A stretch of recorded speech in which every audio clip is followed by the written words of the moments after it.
Hello everyone, we are live. Sorry for the short delay. Dimitri and I were coordinating on the camera, but it looks like I am in fact in the camera. First of all, welcome everyone to MOOC 15, Session 1. It is great to have everyone here. Before I get into the session itself, I'd like to use the first maybe 10 minutes or so and do a little bit of an overview of this course, of the program, of the University of Nicosia, probably in reverse order actually. So we all have some context on what we're here to do, what we're doing, what the objectives are. Then I'll get into some of your questions, and then we'll see what else we can accomplish today. So let me go backwards for a second. The University of Nicosia is the largest university in Cyprus. We have about nearly 15,000 students now, about half of them on campus, half of them in online programs like you today. It's a comprehensive university, 6 schools, 20 departments, about 100 degree programs. But most relevant to today's discussion, since 2014, we've been running the world's first, largest, and in our opinion, best program in digital currency, cryptocurrency, and blockchain. And this course that you're in now is actually a historical course. It was the first university course ever offered in this field in the spring of 2015. It was the first time back then, we see now cryptocurrency and blockchain and all those things. Back then, those didn't really exist. It was just Bitcoin. And there was a team of us at the University of Nicosia that said quite early on, Bitcoin isn't a scam, isn't a bubble, isn't a way to buy drugs on the dark net or whatever people thought at the time was the important things about Bitcoin. It's actually a breakthrough in distributed systems, in computer science. It is a way to create digital scarcity, to move digital value. This has solved a long-standing problem in computer science under some conditions, which you'll hear about in the next session, called the Byzantine generals problem. And this is an important topic of academic study. And more than that, this is the beginning of a wave of innovation. And this wave of innovation is going to be going for the next 10, 20, 30 years, and it is going to touch upon all aspects of society. And it's something that we want to be at the forefront of. We think is super interesting. We think it's going to be very important on an ongoing basis. And we will be setting up a team to look at this. I see there are concerns about the background noise. I'm sorry about that. Give me a second to reshift because we're actually not at work due to COVID. And yes, nobody's mining in the background, but it looks like someone is drilling outside. And I had actually come outside on my veranda in the hope that it would be quieter. But it does look like someone is, in fact, drilling something in the neighborhood. So if you give me a second, I will move so we don't have the background noise.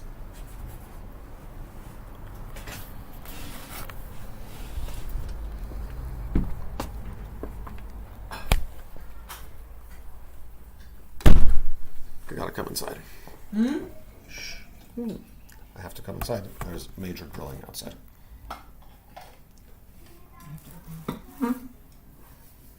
You don't have to open the door. Okay, no. Okay. Is that better?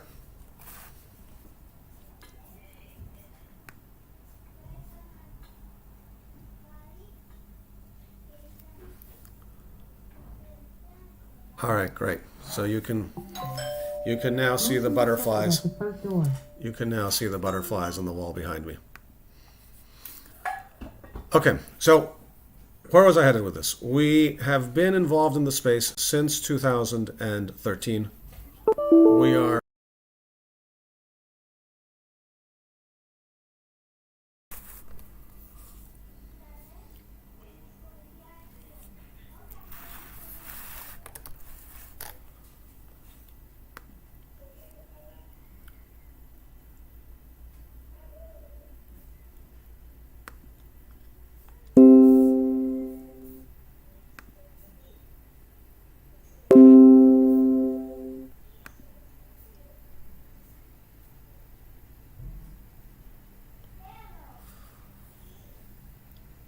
okay. Well, I've done this.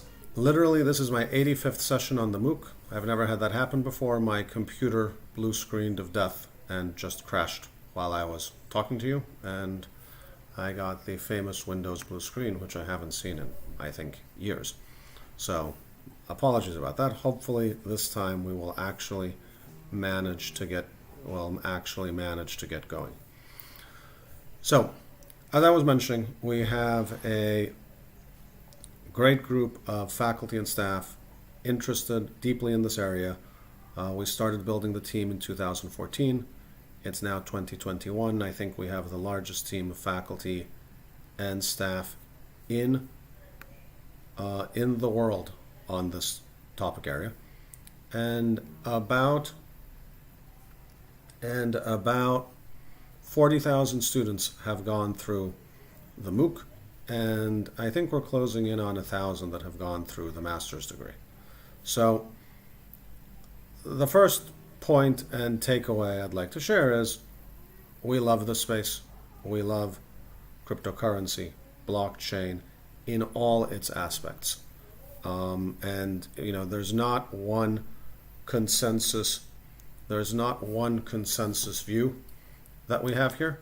We have everyone on the team from what are closer to Bitcoin maximalists to more enterprise blockchain folks and everything in between.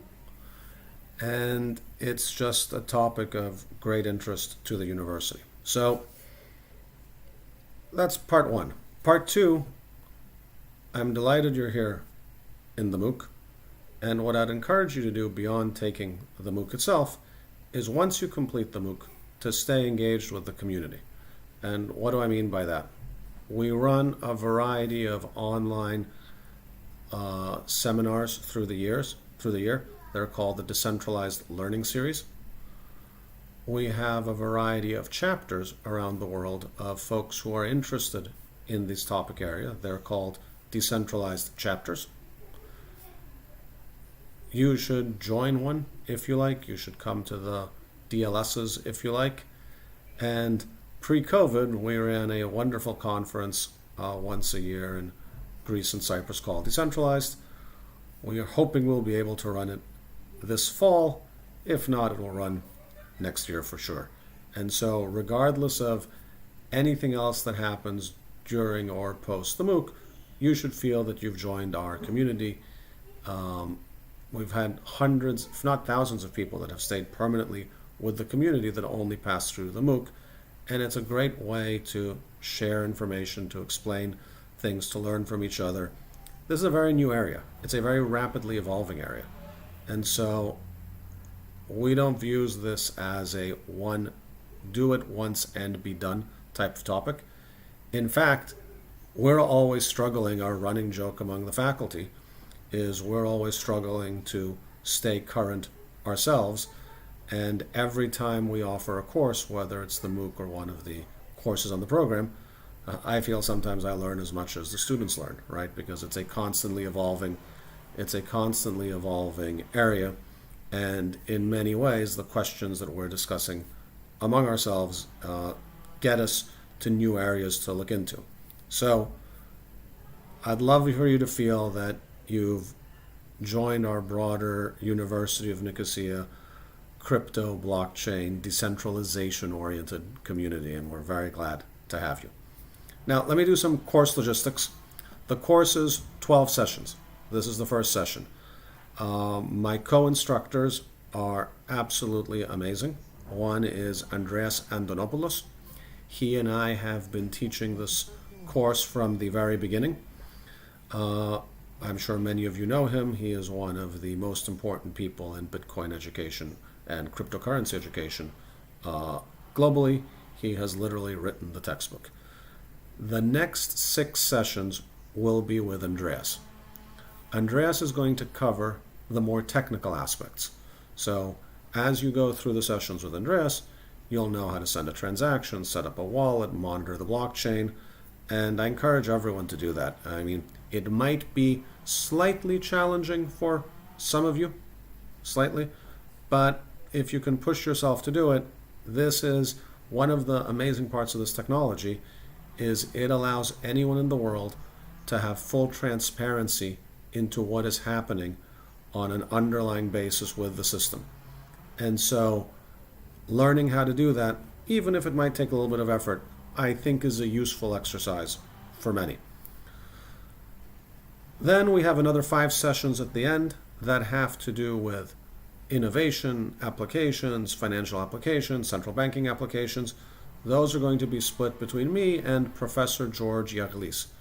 Professor George Yarlis is one of the first faculty in the world to ever be involved in this topic. He actually was running a mining lab in 2011, and so he's been testing and being involved in the algorithms and how Bitcoin works from the beginning. He heads our program. He heads our research area in this field. He's immensely knowledgeable, and he's a great guy. And so he's going to cover some of the sessions on the back side, on the non-technical side, and I'll be back with you for a couple of those sessions as well. Every week we will release material. You'll read the material, hopefully. You'll have discussions on the bulletin boards. You'll submit questions that we will aim to cover here in the live video. If we can cover them, we will try to. If we don't get to them, we'll try and handle them in the online system. There will be a quiz every week. That quiz is not counted towards your grade or passing the course, but we recommend that you do it. It's helpful. It will confirm for you that you're keeping up with the learning material. Now, at the end of the course, there's 2 pathways you can take. The one pathway is if you just would like to take the MOOC, you are not interested in progressing to the MSc, in which case you can take a multiple choice quiz. It will take place on May 7th. It is 50 questions. You will have 2 hours to take it from the time you start until the time you complete. You have to score 60% or higher to receive your certificate. Effectively, it's a pass-fail quiz.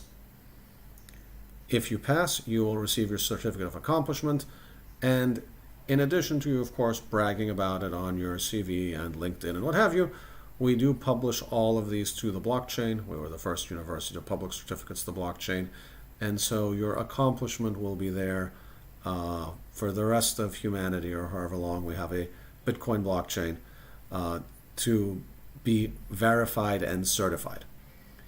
If you are planning to attend the MSc, the Masters in Science program, you have to take a different examination that has to do with the rules of our regulator. That is essay-based examination, not multiple choice. It's 3 hours. Again, you have to pass it, but it's a different style of exam. This is something you will have to organize in advance with the admissions team, that if you're going to be on the MSc, so you're provided with the correct final when we get close to that date. The MSc is, well, take 2 seconds to pitch it. It is an amazing program.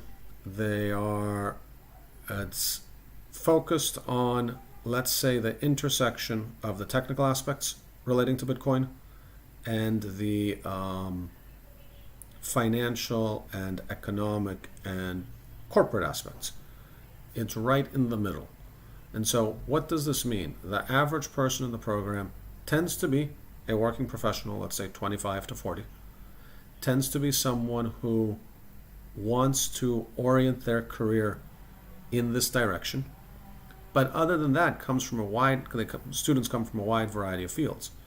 We have doctors, we have lawyers, we have bankers, we have central bankers, we have a lot of entrepreneurs, we have folks who are in the financial industry as well, right? And so you have this mix of professions, and the general theme is people who believe that this area will be an important area in the coming decades and feel they will be advantaged in either their career or their business ventures, because I think there's a strong entrepreneurial bent with one segment of the student population, to have a structured understanding of how this works.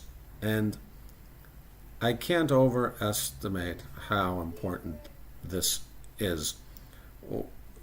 Many of you probably saw the GameStop debacle last week, where basically the settlement and clearing system of the securities industry of the United States effectively failed. And I was watching this a little bit bemused, because we have a whole session on that in a course called Open Financial Systems that we've been teaching since 2014 on how the settlement system works today for securities in the United States, what the weak points are, and how you might consider, pluses and minuses, decentralizing it. And this is something that huge chunks of the existing financial industry in the United States just learned for the first time last week when it started failing on them, including CEOs of important financial institutions.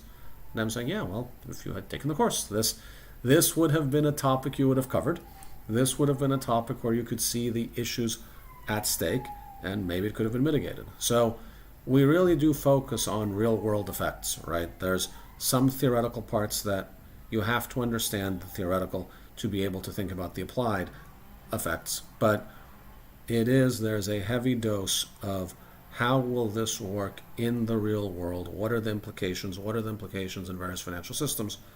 And in that case, what can you use effectively in your career? So if you're interested, please get in touch with admissions. They will help you sign up for the program. If not, you'll go down the MOOC only pathway. You'll take the online quiz. We are delighted to have you in all cases. I would be remiss if I did not introduce also Dimitris Tseas. He is a teaching assistant on this program. He is helping with both questions, technical questions, logistical questions, helping set up the sessions. A good rule of thumb is any type of problem, go to Dimitris first. He will probably be the fastest one to answer, faster than me or George or Andreas.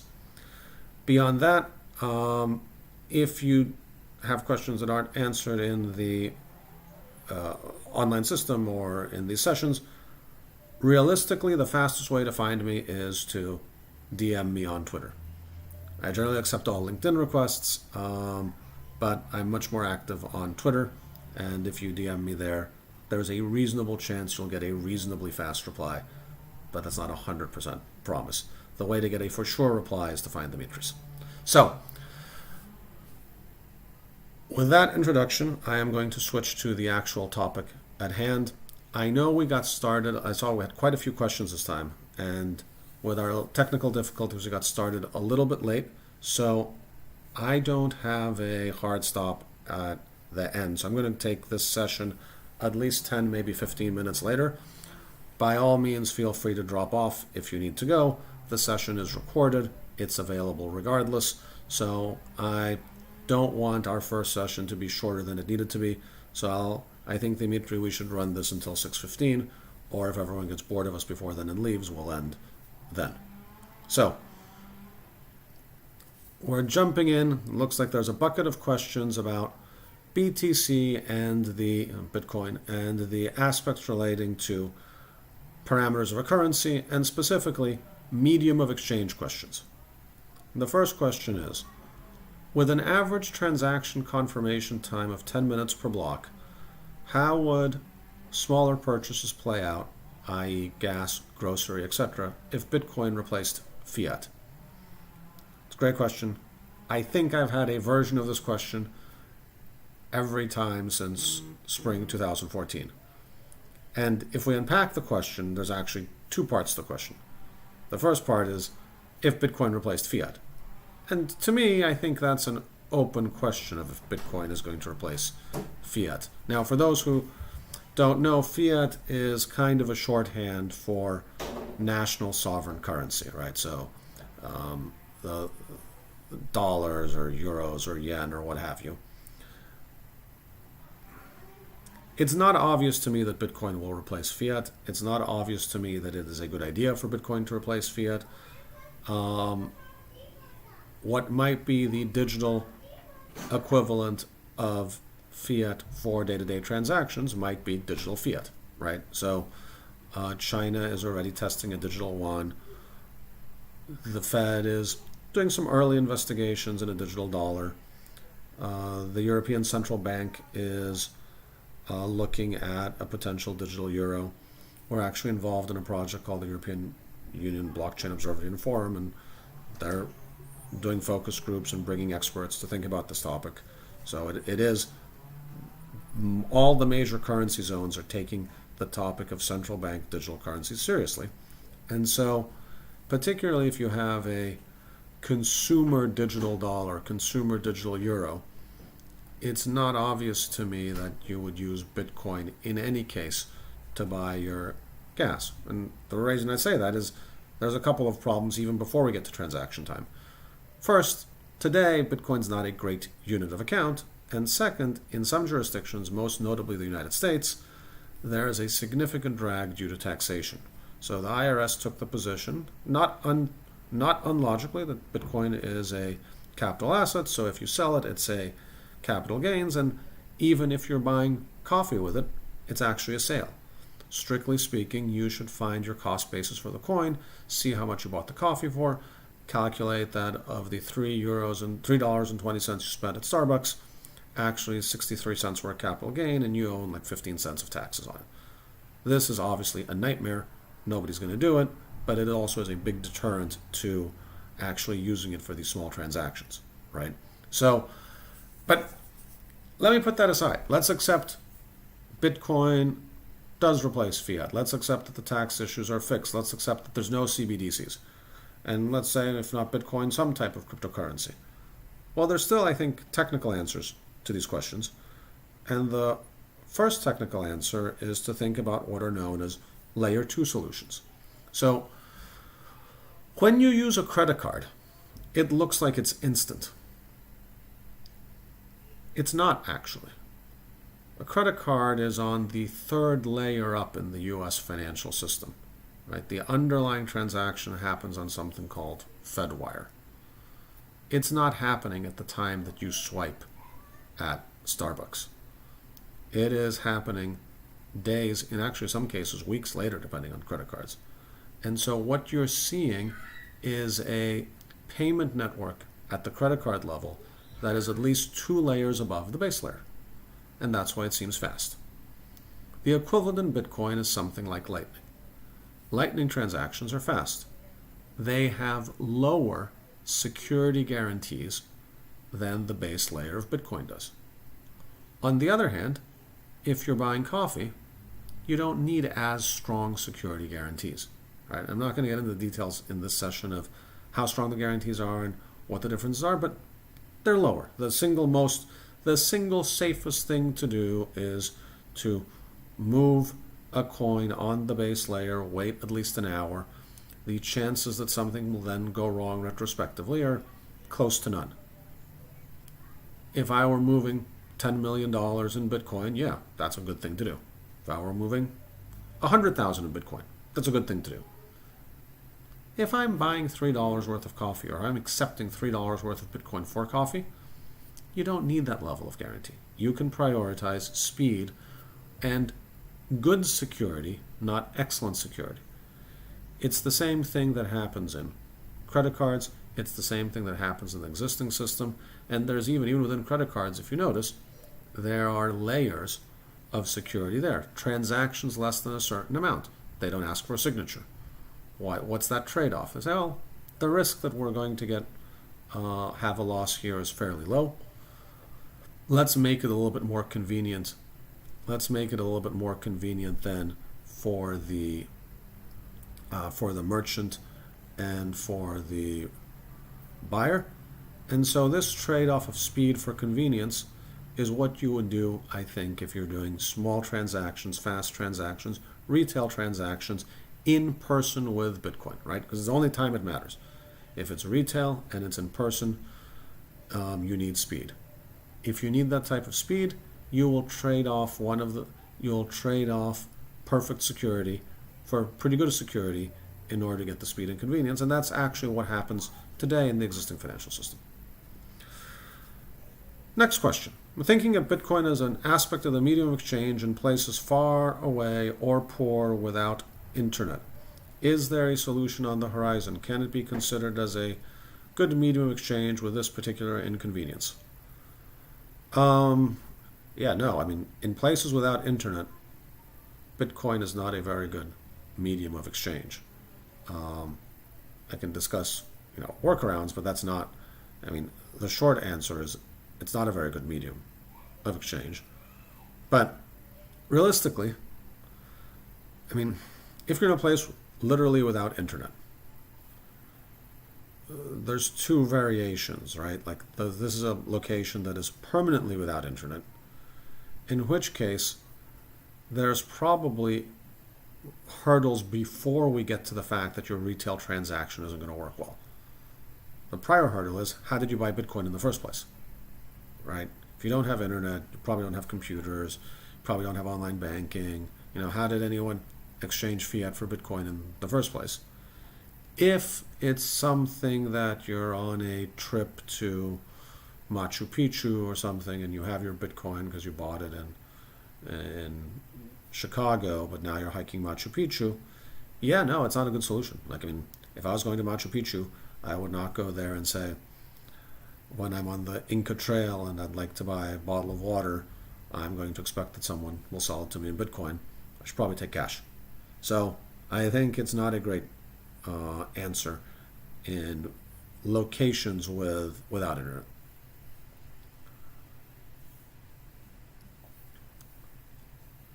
Okay, someone asks. I'm going to paraphrase the question a bit. Medium of exchange is fine. I buy that this can be a medium of exchange, but no, I don't believe that this is a store of value. And here are my reasons why. There's no physical money. There's no cash. There's no coins or notes. They're not backed by gold reserves. It's only a digital record. And so what if I lost some? How can it be recovered? What about corrupted devices, virus attacks, hacking? Okay, this is like all the big philosophical points about Bitcoin somehow in one question. It's amazing. So first of all, money, currency, any way you look at it, is not primarily represented with coins or notes today, right? If you look at the money supply of the US dollar, yes, can you get like $20 bills and nickels and quarters and dimes? Sure. But the large majority of the money supply is digital. It is effectively in an Oracle database at a variety of financial institutions. So it's certain, and then nobody doubts that if you log into your checking account at Citibank and it says you have $327,000, that you don't have those because the cash isn't there, and it just says that in the database. It reminds me of a story, and I think it's true, because the person that told it to me was, this is not a third-hand story, it's a first-hand story. So this old man in Cyprus, and he was speaking to a colleague of ours at the university. He was an old man, it was a few years ago. He says, every year I go to the bank and withdraw all my money, and I count it. He says, why do you do that? Well, to see if it's there. I'll withdraw it, count it, and I give it back to see if it's there. And that, it's a funny story, but it also represents, I think, a common misconception of what a bank is, right? Like the bank is not just It's not a safety deposit box. It's not like all your money is there in cash and then and they're just storing it for you. And then, my colleague was giving this guy a hard time. He's like, oh, well, next time you should write down the serial numbers of the notes to see if it's the same ones. And so money is anyway primarily digital in 2021. Second, there are no major currencies that are backed by gold reserves in 2021. Like, central banks may hold gold reserves in general, but it's not directly linked to the value of any particular amount of money. You cannot go take a dollar, take it to the Federal Reserve, and get XYZ grams of gold in return. And so, at a first pass, those first two buckets, well, that's true of any currency we use today. And that Bitcoin or any other cryptocurrency may or may not be a good or bad idea, but the reason it's not a good or bad idea isn't because it's not physically in cash, and it's not because it's not backed by gold. Now, the other questions, these are real risks. So the other questions are, what if I lost some of my money? What if it was hacked? What if a device was corrupted? What if I was phished? These are all actual real problems. If you're holding your Bitcoin directly, you have a wallet, you have the private key to that wallet. If, for whatever reason, you lose that private key, let's say it was lost, not stolen, actually just lost. If you lose that private key, your money's gone. I mean, it's there, you can look at it, but you can't access it. If it's stolen, your money is actually going to be literally gone. Someone is going to move it, someone will move your Bitcoins, and you're not getting it back. And so that's a real risk. There's a good lead into the next question, a good lead into something that I saw in the chat. Because there's a very, very interesting question in the chat. So I've heard of people losing hard drives with Bitcoin. Is it then gone forever? If there is an ownership record in the blockchain, can't Bitcoin be recovered? So you read these things in the news, and a lot of the times in the news, the kind of coverage is a little bit half-baked. And so let's think about what's actually happening. When someone says, I lost my hard drive, and now that I've lost my hard drive, I can't find my Bitcoins. Someone might think that, the Bitcoins were on his hard drive and now they're gone. Well, that's not, but wait, aren't the Bitcoins in the blockchain? Aren't those in blockchain on thousands of computers? Yeah, it's on tens of thousands of computers. The Bitcoins are still there. They didn't go anywhere. What these people have lost on their hard drive typically is their private key to their wallet, the password to their wallet. And once they've lost the password to their wallet, if that was the only copy of the password to their wallet, because it was on their hard drive, it was on their computer, you wrote it in a Word file, you saved it to your computer, you then lost your computer and your hard drive, well, the Bitcoins aren't strictly speaking gone. They're there on the blockchain. You've just lost the only key to those Bitcoins. And that is how it is, actually. There's no customer service you can call. There's no department you can call and say, hello, Bitcoin Inc., will you please reset my password? There's no one to call. It's gone. And, there's an interesting trade-off, right? Like Andreas Antonopoulos will tell you, well, this is how you should hold your keys. Not your keys, not your coins. What do they mean by that? Well, if your Bitcoins are at an exchange, they're at Kraken, they're at Bitstamp, they're at Coinbase. Strictly speaking, you don't have Bitcoins. What you are is you're a creditor of Coinbase, Kraken, Bitstamp. They're saying that in their systems they're crediting you with 10 Bitcoins, but if Coinbase goes bankrupt, you're going to stand in line with everyone else that is owed something by Coinbase, including, their catering vendor, and they'll add up how much money Coinbase has left, and you will get your appropriate share, which may or may not match the value of your Bitcoins on that specific day.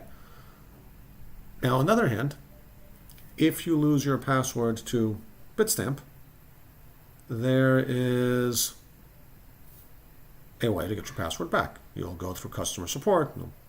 I don't know what the procedure is today on Bitstamp. You probably have to show your passport or what have you to prove that it's in fact you. They will give you back, they'll reset your password, and you can get to Bitstamp. But your Bitstamp account is not a Bitcoin blockchain account.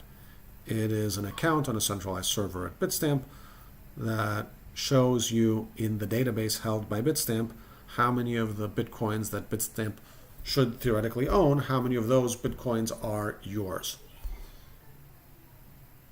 Subject to, and on any day-to-day basis, and I don't want to say anything bad about Bitstamp or Kraken or anyone else, on any day-to-day normal basis, you can rely on the fact that if Bitstamp says you have 5 Bitcoins with them and you want to sell 5 Bitcoins at Bitstamp or send them somewhere else, that will work fine. But in stress situations, Bitstamp goes bankrupt. Someone has stolen all of Bitstamp's coins. The fact that you theoretically have 5 Bitcoins at Bitstamp, well, doesn't mean anything, right? That's what happened with Mt. Gox. There was eventually a settlement. There were eventually some assets in Mt. Gox. Those assets were much fewer than the Bitcoins that people in aggregate thought they had at Mt. Gox, so everyone lost a large percentage of the money or value they thought they had at Mt. Gox. So this is a trade-off. The trade-off you can think about, the easy way to think about it is imagine Bitcoin is the cash in your wallet.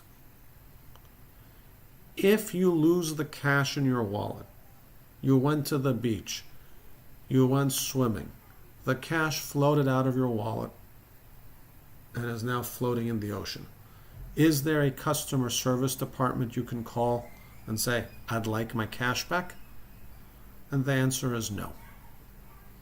If you lose your key, your private key to your Bitcoin wallet, it's the same thing. It's gone. If you put your cash in a bank account and you now have an account with Chase and you have a login to chase.com, if you lose your login, can you get a new login? Yes. Is your cash there? Yes. If Chase goes bankrupt, will you have your cash? Well, it depends on the deposit limit in your country. Maybe yes, maybe no. So this is the trade-off on this topic. Now, someone asked in the chat, what is the story of you only have 2 password guesses left, right? This is a very interesting story. It's the only one I've ever seen of this type. That someone apparently has 220 million of Bitcoin on some type of specialized hardware device that if you guess the password wrong 10 times, it self-destructs. And he has guessed the password wrong 8 times, and he has 2 guesses left. And needless to say, he is stressed about it. Now, it turns out he must have bought in some other Bitcoin as well, and so he's wealthy anyway, so he's feeling better about it from that perspective. I do not understand this device. It doesn't make any sense to me. I don't understand why this device would have this feature, because it strikes me as an anti-feature, because it doesn't actually protect the owner, right? If someone steals it and then guesses the password wrong 10 times and it self-destructs, that's as bad for the owner as if someone steals it and there's no password on it whatsoever. So it's a very confusing story. It has nothing to do with how Bitcoin works. It has really nothing to do with any other hardware wallet I've seen. And I'll be honest, I don't understand it. Certainly, if you have a wallet on the Bitcoin blockchain, it does not self-destruct if you guess the password wrong a couple of times. Right? That's definitely not how it works. Okay. Now I have a bucket of questions. BTC for the masses. There are 2 questions that kind of go together. I think one was answering the other one. Isn't it a problem for future use that many large investors are currently securing Bitcoin en masse, since private individuals have hardly dealt with it so far and will no longer have access later? And someone adds, what are the risks that a decentralized Bitcoin becomes mostly centralized via a closed network of already insanely rich people, corporations, nations? And what about China owning most of it? Well, okay, it's an interesting question. First of all, it's certainly not the case that the early adopters of Bitcoins were institutions and then private individuals came later. It kind of almost exclusively started with private individuals, and not necessarily like existing wealthy private individuals, but sort of slightly unusual individuals, right? The type of person who in 2009 or 10 or 11 or even 12 and maybe even in 13 was like, I am going to take my dollars, euros, yens and exchange it for invisible internet money, is a little bit unusual. They might be smart, they might be a visionary, but they're definitely unusual, right? It's not your typical investor. It's true, a lot of them have gotten pretty wealthy, and now some institutions are buying. And yes, it's true, the Bitcoin will not be distributed evenly among all 7 billion people around the world. This was never a promise of Bitcoin, right? Like Bitcoin was never designed as a wealth equalization measure, right? And I'm not sure that it is actually a feasible outcome in humanity. There's an example I always think about. In post-Soviet Union, a lot of the factories were privatized and the shares were distributed equally because they were state property and they privatized them. And very quickly, people bought and sold them, and they ended up becoming pretty concentrated. And so I'm not sure there's any model of any asset where you can both distribute it equally and give people the freedom of choices in their decisions and expect that later it's going to be distributed equally, right? You could kind of force them and say, look, everyone gets one share in this factory, but I'm not going to give you your shares. I'm just going to hold them here for you. Okay, that's fine, but then you don't really own it, right? The person who owns it is the person who's holding it in trust for you, whether it's a state or a trustee or someone. If you give them to people, even perfectly equally, for a variety of good or bad reasons, someone would prefer the money to do something else with it and will sell the shares, or someone will trick someone to sell them the shares. I mean, both good and bad reasons, the shares will not remain equal. So Bitcoin will not be distributed equally. And when Bitcoin says it's decentralized, it's not saying that it's wealth equally. What it's saying is it's uncensorable. Today, if you are in the normal banking system, and the banking system or the state wants to freeze you, they can.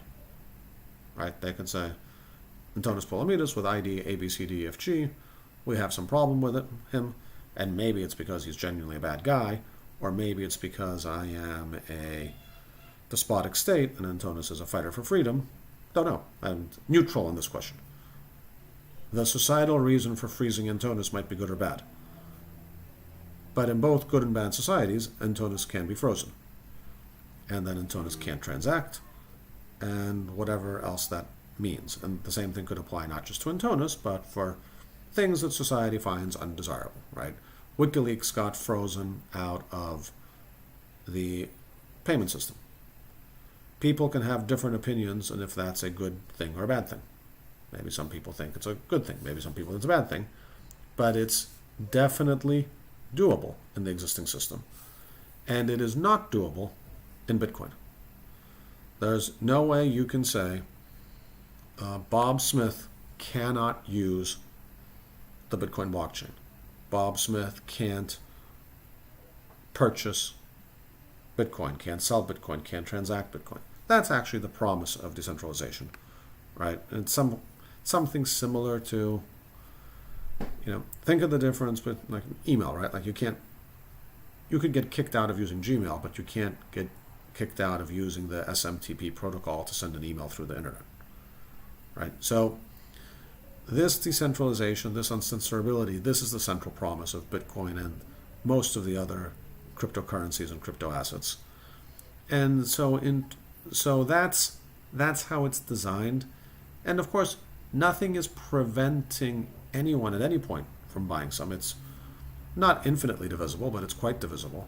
So if someone in the future wants to put $1 or $1 million into Bitcoin, they're always able to do so. Now, will they necessarily have the investment style returns of someone who bought earlier and now the price of a Bitcoin has gone up? No, but also they didn't take the risk of the investment style losses, right? I mean, Bitcoin has gone up, down, and all around in price, as most other cryptocurrencies. And like any other investment, no one can tell you if it's going to go up or down. And if one invests in it, that's a different parameter than owning a decentralized asset, right? Like you can own a decentralized asset because for some reason you care about decentralization, right? And you can own any one of these assets for the same reason you'll own shares of Apple or mutual funds or what have you, because you hope the value will go up. Those are kind of independent parameters, right? And so the people who have bought it because they thought it would go up in price have theoretically done well. Though it's funny, I mean, a lot of people who bought early actually haven't done that well, fewer than you would think. They were early and they were at Mt. Gox and they had a ton of Bitcoins in 2012 and then they were all lost. Or they were early and they bought some Bitcoins and it was down for a very long time and they needed the money to pay their bills and they had to sell them. So it's not like there's a single profile of who has it, why they have it, what it means to them.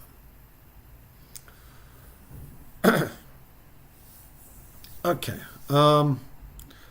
Adopting cryptocurrencies.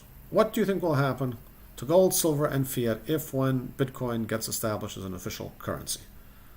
Could this transition create an economic crisis? Could the rapid printing of USD lead to hyperinflation, forcing them to create or transition to a new currency like possibly Bitcoin? Okay. I'm not sure Bitcoin will get established as an official currency. There's a lot of practical reasons why nation states want to control their own currency. And so unless there is some dramatic crisis, the type of, practically speaking, hyperinflation crisis that causes countries that are not on the US dollar to dollarize in order to bring stability to their currency, or to try and make it gold-backed or asset-backed currencies to bring some stability to their country, I don't think any major country is going to establish Bitcoin as an official currency. There might be some small country that does it a little bit like a stunt in a way, right? Like if you're one of these small island nations, could you get a lot of PR and maybe hope to get some investment if you said, yeah, Bitcoin's an official currency? Maybe. But the major economies aren't going to do this. The only reason they might do this, which is I think very, very, very remote, is if they were in some like extreme hyperinflation crisis, and even then, it's not clear that they would voluntarily say, oh, okay, I'm going to make Bitcoin the official currency. Kind of one good question, counterpoint. Well, all the folks who have said from the beginning, fiat currencies are inflationary, and look, Bitcoin's gone up in price, so they were right. Even if that's true, maybe Bitcoin went up in price because more people are using Bitcoin, right? It might not be because the US dollar is inflationary. But even if that's true, it doesn't mean Bitcoin's becoming the official currency. Gold has also gone up in price. Shares of Apple have also gone up in price. Real estate values have also gone up in price. I mean, that there is a lot of liquidity and that assets have gone up in price in general is true. And that might be good, it might be bad, it might be neutral. But it doesn't mean any of those assets necessarily are going to be the new US dollar. So there are There is a subsegment of the community that does believe that there will be something like hyperinflation, and that hyperinflation will cause some type of crisis and so on. I think for the developed countries, it's not hugely likely, to be honest, that the US or the EU or China will lose control of their central banking to that degree that they're going to have hyperinflation. And in the event that they did, it's almost certainly due to something else quite disruptive happening. And so it's kind of hard to model what that would mean, right? What is certainly almost certainly not the case is everything's going swimmingly, and oops, by the way, we have hyperinflation in California, right? Like something else has almost certainly gone wrong to get there. All right, that's a great question.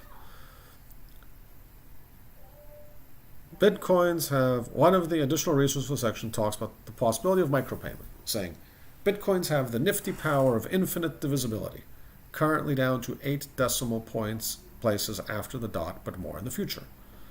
I assume he refers to the fact that the developers could find an agreement and add more decimal points after the 8th, going decimal into the Satoshi, right? That's correct. Wouldn't this break the finite supply feature? I mean, if demand increases and price is fixed, price goes up. But if I can start going decimal, would it be like increasing the supply? On many questions, I say, yeah, it's a good question. It might be left, it might be right. Here I have a definitive answer. And the definitive answer is the following. Imagine we ordered a pizza. And imagine there were 4 of us, and we divided it into 4 slices. And then another friend comes and, oh, well, actually, let's not divide it. Let's divide it into 5 slices. Actually, let's divide it into 8 slices. Actually, let's divide it into 21 quadrillion slices. That's, I think, how many Satoshis there are. Do we have more pizza?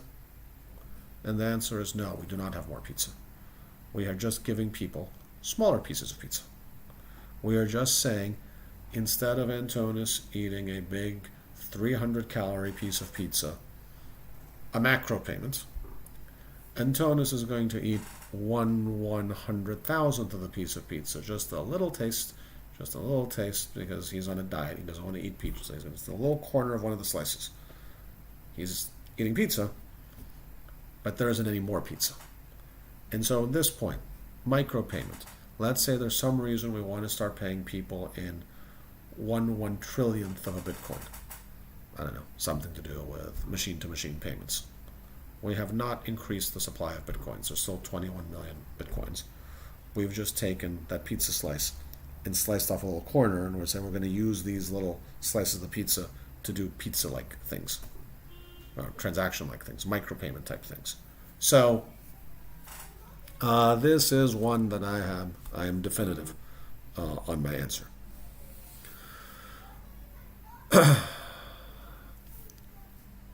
By the way, it's a very common question. It's a good question.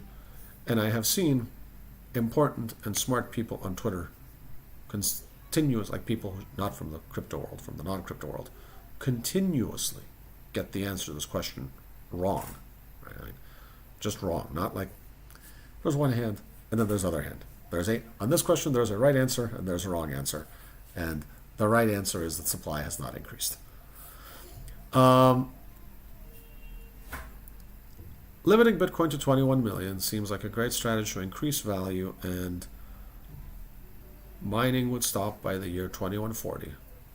As the value is increasing with a halving of mining rewards every 4 years, do people start holding it like a precious metal, like gold and diamond, and it won't become a currency of the general public? Moreover, technocrats investors know about cryptocurrency, largely depriving the chance of early adoption by the public. Do you think this will become concern in coming years of adoption of cryptocurrency? Well, we talked about this a little bit before. I'm not sure that the technocrats were hiding cryptocurrency from the public so they could go adopt it all itself. I think the general rule of through this whole process, technocrats were primarily saying, like, this thing is terrible, don't do it, and we don't want anything to do with it, and a bunch of crazy, weird people of the public were going and buying it. So, but I do believe that people are progressively looking at Bitcoin, at least in the West, as digital gold. That it is a way to protect against inflation, to have some type of asset that is fixed, that can't be diluted, that can't be inflated. Does that, and for the other reasons we mentioned, like the tax effects, I do believe as a retail medium of exchange, I don't think that's imminently happening at the first layer. I might feel differently at the second layer. I think it's to be determined. I think it's still a pretty good medium of exchange for large transactions, for what we'd call settlement, right? So one of the things when people think medium of exchange, they're like, yeah, right, okay, would I buy a coffee with it? And will the general public adopt it to buy coffee? And because I've asked this question for the last 7 years, and I've always been like, I don't think so. And the reason I said this in 2014 is I know quite a bit about Bitcoin, and I want to see, am I eating my own dog food? And I go to Starbucks. Did I pull out a Bitcoin wallet, or did I pull out my Amex card? And no, I pulled out my Amex card. It's easier. It's more convenient. I'll get points. I don't have capital gains to report. And so I never thought that this B2C retail payments opportunity was that exciting for Bitcoin. I think the settlement opportunity is big. I think that it's the only way you can do money good, so irreversible, settlements to any place on the planet in an hour or less. The absolutely only way you can do it. And someone might say, well, Antonis, this is a niche case. And I'm going to tell you, I had an actual problem at the university. So my role at the university, I'm the CEO. It means I run the administrative side of the university. Well, there's a rector who runs the academic side, and president of the council, who's our chairman of the board. And 3 years ago, we had one of our staff members was in Zimbabwe, and it sounds a little funny, but it was sad, it was tragic. She fell off an elephant and got stepped on by an elephant and was very badly hurt. And people told me, you have to get her out of Zimbabwe into South Africa to a advanced hospital, otherwise she's going to die. Which was alarming. And I mean, this was like 2 a.m, and I needed to get a medevac, a plane to fly from South Africa to Harare to pick her up. And I said, okay. I find the company, and they said, great, how much is this? And it sounded like $20,000. I said, okay, we'll pay it. And they said, great. And I said, all right, here's my credit card. I said, oh, we're going to take credit cards. I said, why not? Well, you could reverse the transaction. By then we're out the fuel, we've flown. I said, okay, what do you take? Well, wire transfers. I said, wire transfers? I'm in Cyprus. You're in South Africa. It's 2 a.m. It's going to take 2 days for the wire transfer to get there. And by then it's going to be too late, and I won't need you anyway. I need you to fire up the plane now. And they said, well, okay, but we just don't accept credit cards. And I said, well, do you accept Bitcoin? And they said, what's that? And I said, okay, well, that's hopeless. But if they did accept Bitcoin, I could have made a money good commitment where I moved the risk to me that they didn't fly the plane, right? But not to them, and say here is $15,000, and you will have it in an hour, and it doesn't matter that it's 2 a.m, and I can't take it back. It's yours now, right? And so it's a somewhat narrow case, but it's not a zero case. And then, and this is something that George will talk about later in the course, and I believe this a lot, and he believes this a lot, that I believe one huge usage case for cryptocurrencies is going to be machine-to-machine transactions, where the existing payment systems are terrible. They don't work at all. And will machines to machines be doing a bunch of microtransactions in Bitcoin on the base layer? No, they'll be doing it on a different layer, or they'll be doing it in a different token, but I suspect they will settle ultimately in Bitcoin. That Bitcoin will be the settlement layer for all of these. So that's kind of my view of this. Oh,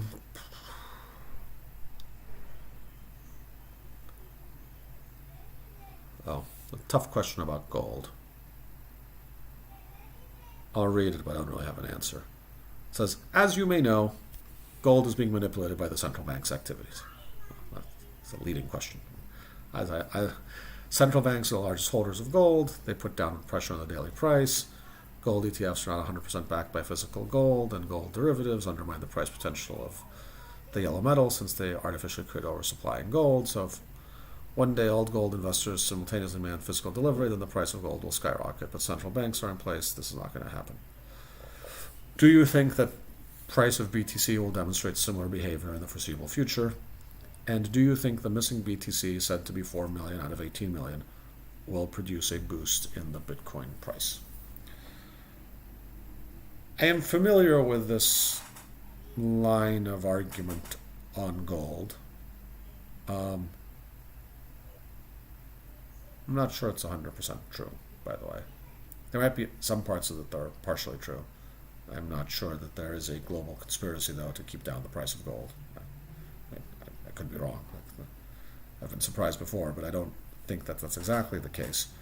But I'm actually not, since that's not the question, will this happen with Bitcoin? Is there a lot of synthetic are people selling people kind of non-backed BTC, and therefore if people make the claims, it's going to skyrocket the price when they demand physical BTC? I don't think this is an issue right now in Bitcoin, because I'm trying to think where this big supply of synthetic BTC would be, and I can't identify it. Right, like the people either buy on exchanges or directly or through something like Grayscale. Grayscale is a traded trust that owns Bitcoin. I'll be very surprised if Grayscale doesn't have the Bitcoins it says it has, because it's a quite valuable publicly traded SEC supervised security, and if they don't have them, they're almost certainly going to go to jail, and I don't see any reason why they would do that to themselves, since they're making a ton of money doing this in the normal way. So I don't think those dynamics exist in Bitcoin. As to the question of the missing Bitcoin, what this means is nobody knows exactly how many Bitcoins people have lost their passwords to, and therefore are counted in the money supply, but no one can actually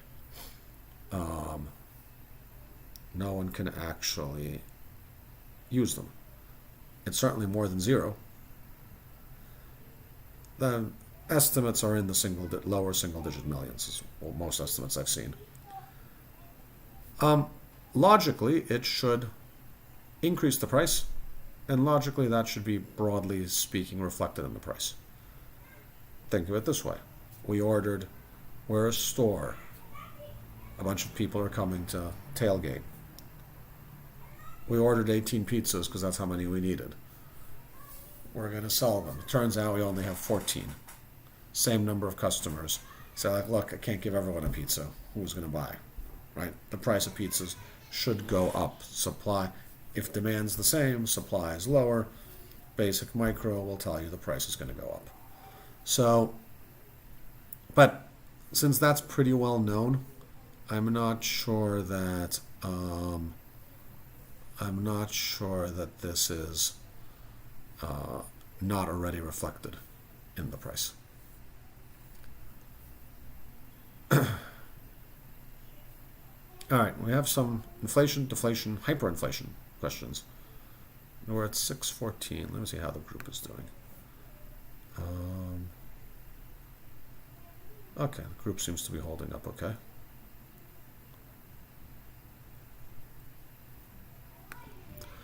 Let's see, I'll answer a few of these.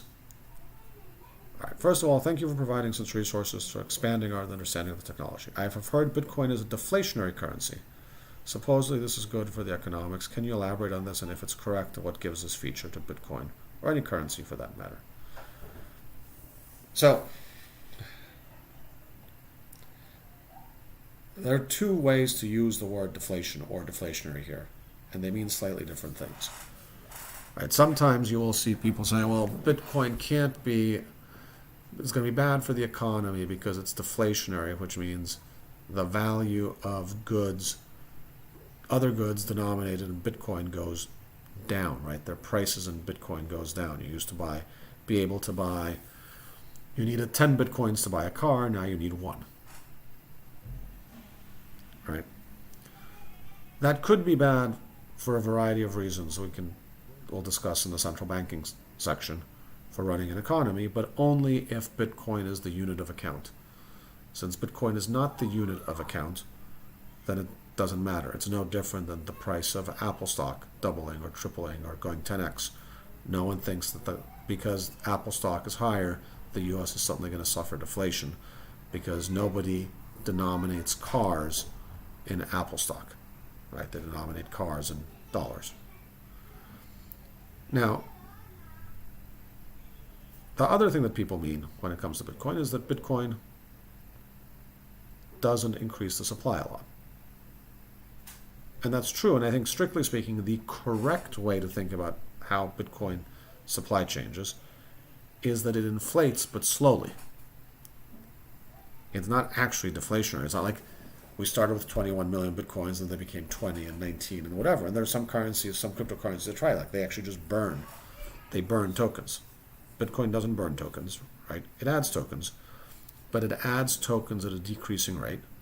And with the last halving, the Bitcoin inflation rate is in fact around 2 to 3%, like with what is being targeted in most major economies. And then a few years from now, it'll get lower, and then it'll get lower, and it converges on zero. And so it's less that it's not inflating, or that it's not deflating, and it's not that it's inflating. It's more that the inflation's been so low. It's just the inflation's transparent, it's predictable, and expected to fall based on that predictable schedule. And so that gives people a level of confidence that they won't be inflated away, that they perhaps don't have with some other assets. Related question, given that we've seen huge money printing as a result of the COVID-19 crisis, which should result in increased inflation, how are countries around the world targeting 2 or 3%, and is this achievable? The formula is more complicated than that. You have to look at the velocity of money, you have to look at how much slack is in the economy. In a situation like COVID, where the economy is performing under capacity, it is not necessarily the case that money printing will result in increased inflation. It's not the case that it might not, but it's not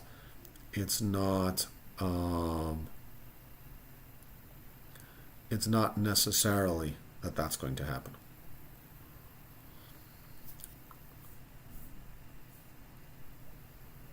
Do you agree that 2 to 3% inflation is desirable? If yes, how can BTC address this? I think it's a sensible approach for the national sovereign currency, the unit of account in a country, which Bitcoin is not. And so I don't think Bitcoin needs to address that.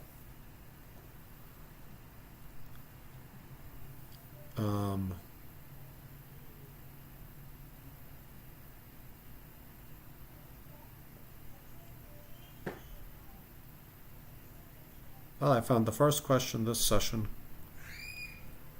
this MOOC, that I don't know the answer to.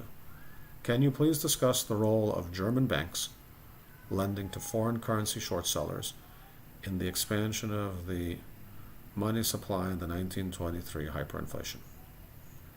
I gotta admit, I am not familiar with the role of German banks lending to foreign currency short sellers, so I am going to put this on my to-do list, and when I come back for session 7, or whenever we have our central banking session, I will answer that question then, and this will be one of my learnings for this spring.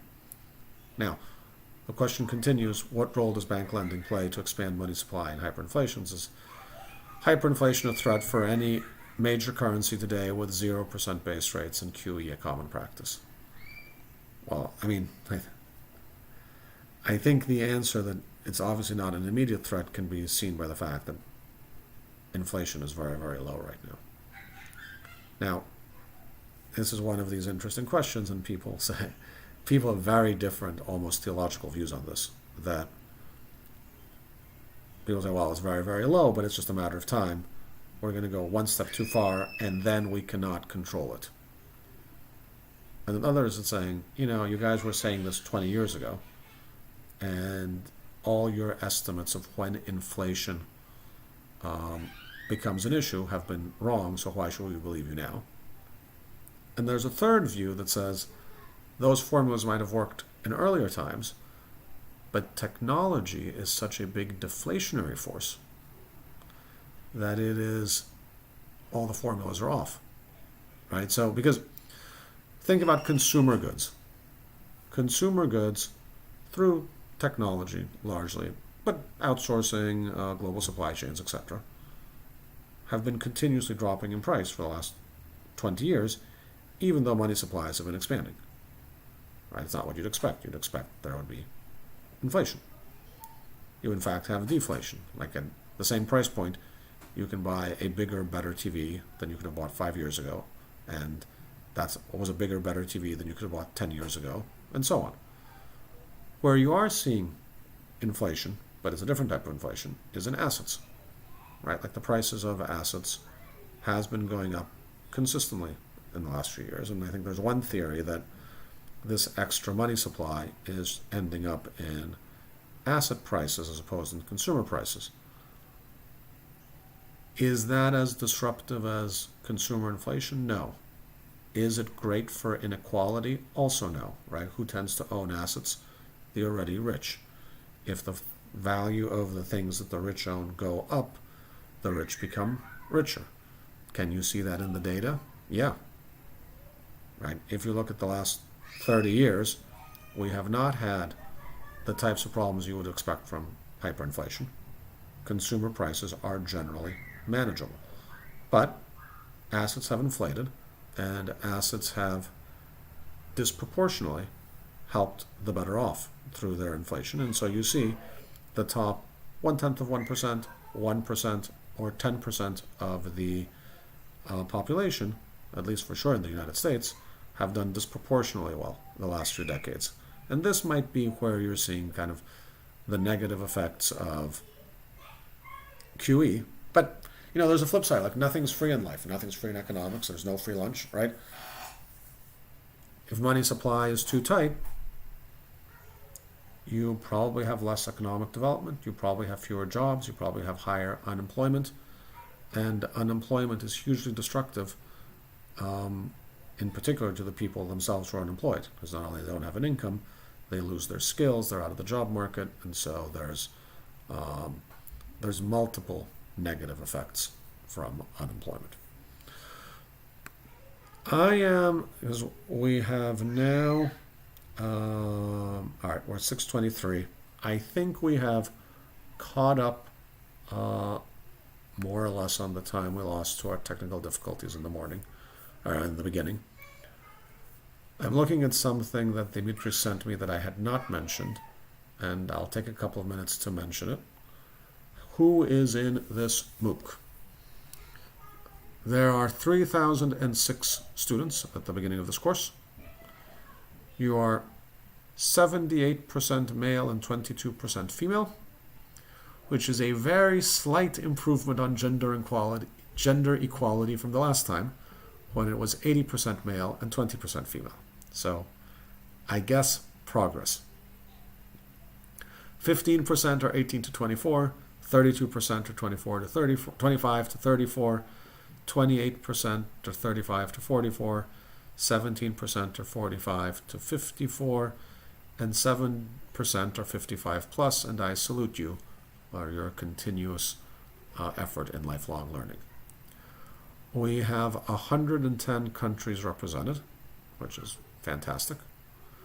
And In order, the top 10 countries represented are US, UK, Nigeria, Greece, Canada, Cyprus, India, Germany, Thailand, and South Africa, which is a pretty good overview of large English-speaking countries in the world, plus the disproportionate amount coming from Greece and Cyprus because this is where we're located. 72% are employed, 13% unemployed, 13% students, 2% retired. 20% have graduated high school, 40% bachelor's, 38% graduate school, and 2% have a PhD. We also congratulate you on your continued quest for lifelong learning. So I want to thank you for this first session. It was a great set of questions. There's a few I didn't get to, but I think we did. I tried to cover the topic areas that were covered, including for the questions that I didn't answer. But again, super set of questions, lots of engagement in the chat, so I'm really happy about that. I encourage you to keep it up and go through the course.